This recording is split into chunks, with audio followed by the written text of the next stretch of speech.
É isso aí, torcida do Vasco, e vamos aqui para mais uma notícia. Vocês acompanharam aí a escalação com o Globo Esporte. Agora vamos aqui, pessoal, com o SBT Esportes Rio, já deixando os créditos ao canal da SBT Esportes. Torcedor vascaíno, se não é inscrito no canal, se inscreva, deixe seu like e o seu comentário, que isso faz uma enorme diferença.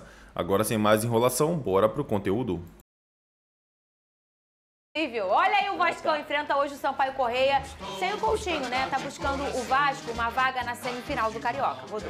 O Vasco tem tudo para começar a noite mais perto de uma das vagas para a semifinal do Carioca. Porém, não terá Coutinho em campo. O camisa 11 teve um edema na coxa esquerda e está fora do duelo.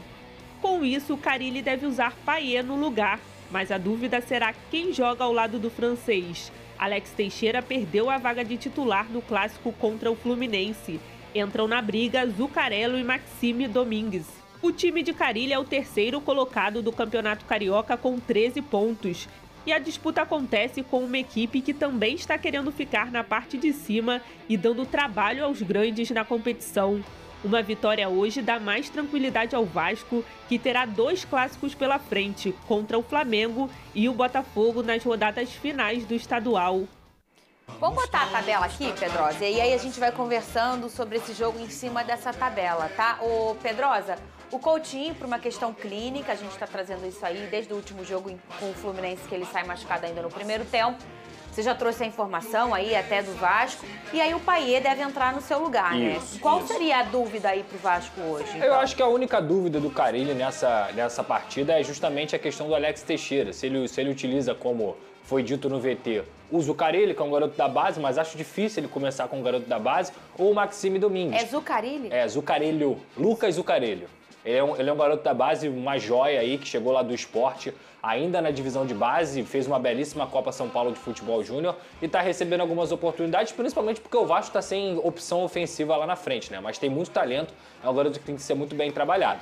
E aí a grande questão aí que a gente pode analisar na tabela é o seguinte: o Sampaio Corrêa tem 12. Se o Sampaio Corrêa vence o Vasco, esse jogo, inclusive, vai ser lá no novo estádio do Sampaio Corrêa, primeira vez que o Vasco vai jogar lá em Saquarema nesse estádio, o Sampaio Corrêa vai a 15, tira o Vasco da zona de classificação, só que o Botafogo e o Flamengo, principalmente, ainda tem um jogo a menos. Então, assim, o Vasco ficaria numa situação de desvantagem, por quê? Porque teria 9 jogos e o Botafogo ainda tem 8 jogos, além do próprio confronto direto. Porque, tirando o Sampaio Corrêa, o Vasco pega Botafogo e Flamengo. No caso, Flamengo e Botafogo em ordem. Então, assim, hoje é o jogo que o Vasco, eu brinquei aqui, só não pode perder. Na verdade, não. O Vasco tem que ganhar. Porque se ganhar, vai a 16 e vai para o confronto do Clássico, tendo uma tranquilidade muito maior na tabela. Ganhando, vira vice-líder, fica ali a 1 ponto do Volta Redonda e vai jogar os Clássicos, podendo até empatar o Clássico para poder se classificar. Então, assim, é um jogo muito importante e que o Vasco vai ter que entrar para vencer o Sampaio Corrêa, não só para não ser ultrapassado, mas também pensando na classificação do Campeonato Carioca. Mas olha, tá tudo embolado, né? Tá tudo embolado. Olha aí, o Maricá com 12, o Madureira com 12... O Pedrosa já trouxe esse recorte aí, que agora o Sampaio e o Vasco, eles têm um jogo a menos, né? Porque não fecharam essa rodada ainda. E o Botafogo e o Flamengo têm esse jogo a menos, porque foi um jogo que foi adiado por conta da Supercopa. Mas, veja, tá tudo muito embolado. Sim. Assim, a realidade... Eu não vou com você não, tá? Eu vou com ele de novo. Vou falar de matemática, tá bom? Eu vou com o Pedro. Pra você ver, o Flu nem aparece, A realidade matemática tá pra quem aí ainda? O Madureira, até o Madureira, o Flu não dá mais? Dá, né? Dá, mas assim, é muito difícil. Muito difícil, né? Porque é muita gente na frente, tem que torcer, tem que ser uma combinação e ganhar tudo, né? Sim. O Flu já tem 9 jogos, porque já jogou essa rodada e não tem um jogo a menos. Agora, que loucura, hein? Eu já tô aí de olho na minha Taça Rio. Vocês querem a verdade? Isso aí não vai mudar nada na temporada, gente. Sério, de verdade. De verdade mesmo. O que vai mudar se o Fluminense não se classificar? O que vai mudar se o Botafogo não se classificar? O que vai mudar se o Vasco da Gama não se classificar? E o que vai mudar se o Flamengo não se classificar? Só a questão no caso do Flamengo, poderia até ter uma cobrança maior. beleza, porque já está em segundo. Agora, no caso do Fluminense, todo mundo já sabe que a situação é extremamente difícil. Vai mudar o quê? Mas vai demitir o Mano por conta disso? A Copa do Brasil, Vene. Não, tudo bem, aí beleza. Como é o esquema da Copa? esquema É para a Copa do ano que vem, do ano gente? que vem. Do Brasil. O esquema é simples. Os 4 que estão ali em cima se classificam para a Copa do Brasil. E o campeão da Taça Rio se classifica para a Copa do Brasil. A produção pode até me corrigir se eu estiver errado. Se o Fluminense não se classificar nem para a Taça Rio e não ganhar a Taça Rio, ele não fica classificado através do Campeonato Carioca para a Copa do Brasil. Então qual é a chance dele se classificar para a Copa do Brasil? Não? Estar entre os 7, 8 ali do Campeonato Brasileiro. O que não tem garantia nenhuma, tá? Então assim, é muito mais fácil você se classificar para a Copa do Brasil pelo Campeonato Carioca do que pelo Campeonato Brasileiro. Ou, obviamente, se você for campeão da Copa do Brasil. Foi o Santos que ficou fora? Foi o Santos que ficou Porque no fora, Paulista porque caiu para a ficou Série B. mal. Só que aí o Santos foi campeão da Série B. Aí ele ganha a vaga na verdade. Copa do Brasil, entendeu? Uma boa estratégia. Deus complicado. me livre. O Corinthians, ano passado, se não se classificar com aquela arrancada absurda, ia estar fora da Copa do Brasil. Olha aí, depois do sorteio da Copa do Brasil desse ano, o Pedrinho, presidente do Vasco, falou sobre a situação do Vasco e a busca aí por novos reforços no clube. Rodou. É muita coisa que se fala que não é verdadeira. E a gente precisa entender o que é político, o que causa o caos e o que não é. A necessidade por um atacante, ela é clara e óbvia. A gente já está no mercado há muito tempo. Só que a gente tenta a primeira prateleira nas nossas condições. Não é prateleira para os outros clubes que têm muito mais dinheiro. É a primeira prateleira que a gente pode. E a primeira prateleira que a gente pode, existe um desgaste de negociação. E aí, às vezes, as coisas não acontecem. Foi uma escolha do Bruma.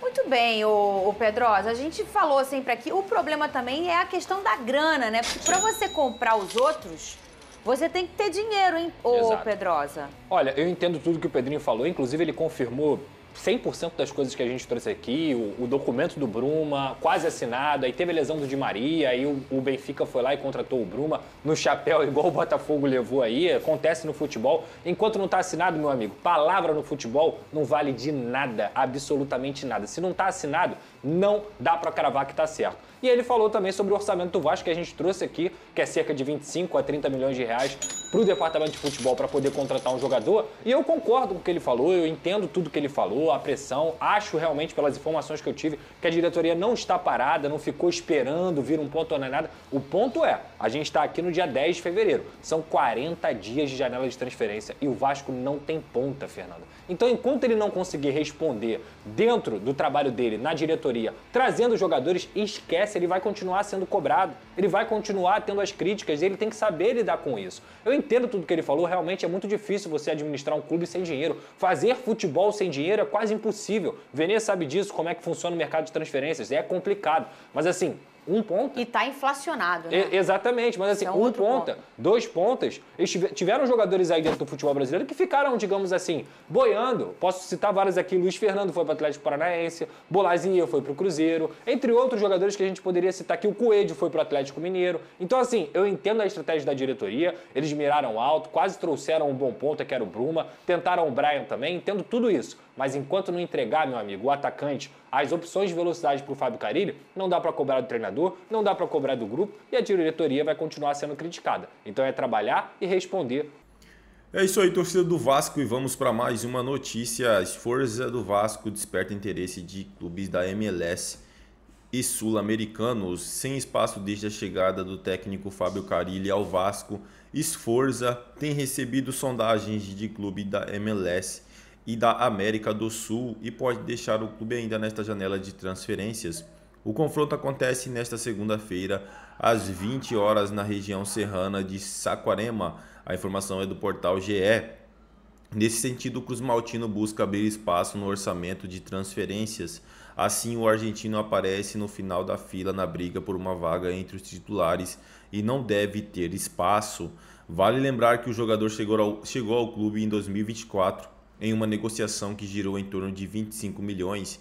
Na temporada passada ficou a maior parte na reserva, como opção para os titulares da época, Hugo Moura e Matheus Carvalho. No entanto, apesar das sondagens, o Cruz Maltino ainda não tem nenhuma negociação avançada para a saída de Sforza, mas está aberto a ouvir propostas de empréstimo ou de transferência em definitivo pelo atleta.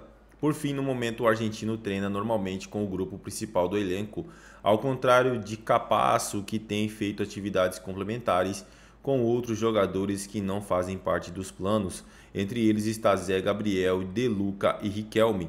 O Vasco volta a campo nesta segunda-feira contra o Sampaio Corrêa pela 9ª rodada do campeonato da Taça Guanabara. Assim, o confronto acontece no Lorivaldão às 20 horas e a equipe soma 13 pontos na 3ª colocação. É isso aí, torcida do Vasco. Agradeço a vocês pela companhia. Desde já agradeço.